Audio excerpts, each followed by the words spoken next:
On comprend que le sport-spectacle soit un marché, mais le marché de la performance. Il y a une question qui se pose vraiment, qui est est-ce qu'il y a un marché de la performance? Est-ce que je peux vous vendre ma performance sur un 100 mètres? Ou est-ce que je peux vous vendre ma victoire? Et ça, c'est pas évident. C'est pas évident parce que qui est-ce qui est prêt à acheter une victoire du Paris Saint-Germain?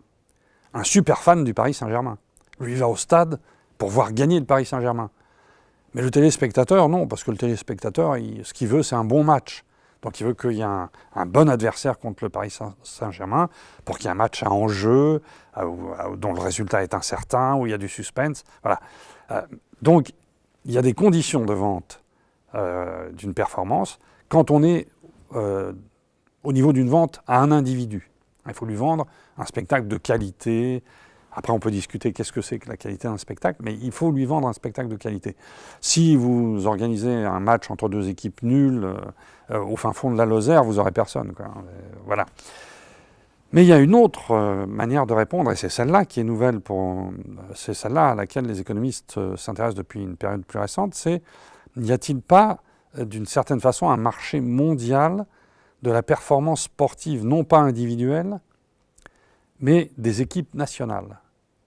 Parce que vous pouvez vendre à une nation l'idée qu'elle est très bonne parce qu'elle gagne beaucoup de médailles. Vous voyez, il y a un monsieur qui fait ça des fois, qui serait un peu dans cette logique. C'est-à-dire, la France est bonne parce qu'on est compétitif, mais on peut l'être dans le sport.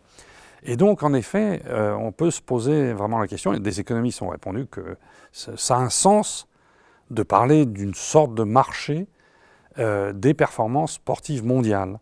C'est-à-dire, il n'est pas indifférent, ni sur le plan de la notoriété, ni sur le plan de, comment dirais-je, du bien-être national, ni bien sûr sur le plan économique. Il n'est pas indifférent que ce soit l'équipe de France qui gagne la Coupe du Monde de foot en 98, ou pour les Chinois que ce soit la Chine qui remporte le plus de médailles en 2008 aux Jeux de Pékin. Et alors immédiatement, l'économiste se pose la question suivante qui est, alors si ça fonctionne comme ça, si c'est pas complètement neutre d'un point de vue économique, deuxième question, est-ce qu'il n'y a pas des déterminants économiques de ces performances? Bon, pas de la performance individuelle, encore que un athlète qui est bien nourri, bien payé, etc., il va être peut-être plus performant que celui qui court pieds nus, etc. Donc ça pourrait même marcher au niveau individuel. Mais au niveau des nations, l'idée c'est est-ce que toutes les nations se trouvent dans un idéal coubertinien, elles sont toutes égales au départ. Et ça, un économiste ne peut pas y croire. Parce que dans les 200 nations du monde, il y en a qui sont très développées, il y en a qui sont développées, il y en a qui sont moyennement développées, il y en a qui sont sous-développées. Et quand on regarde le tableau des médailles, qui est-ce qui gagne? Les 3/4 des médailles vont aux pays développés. Et donc l'économiste enclenche un raisonnement en disant il doit y avoir des variables économiques qui déterminent les gains de médailles. Et en effet, on s'aperçoit que les pays qui gagnent le plus de médailles sont caractérisés par l'une des choses suivantes, mais en général par l'ensemble des choses suivantes. Ils ont un produit intérieur brut par tête, c'est-à-dire un niveau de développement assez élevé. Ils ont une population qui n'est pas microscopique. Le Luxembourg est très très riche, mais il ne gagne pas beaucoup de médailles. Ils ne sont pas très nombreux, les Luxembourgeois. Le fait d'être le pays hôte des Jeux va aussi être favorable au gain de médailles. Le cas de Pékin est absolument exemplaire à cet égard. Et puis après, on peut trouver d'autres variables, par exemple, qui sont moins économiques, mais qui sont peut-être socio-économiques au moins. Il y a des pays qui se spécialisent dans certains sports. Il y en a qui ont une culture sportive d'un certain type.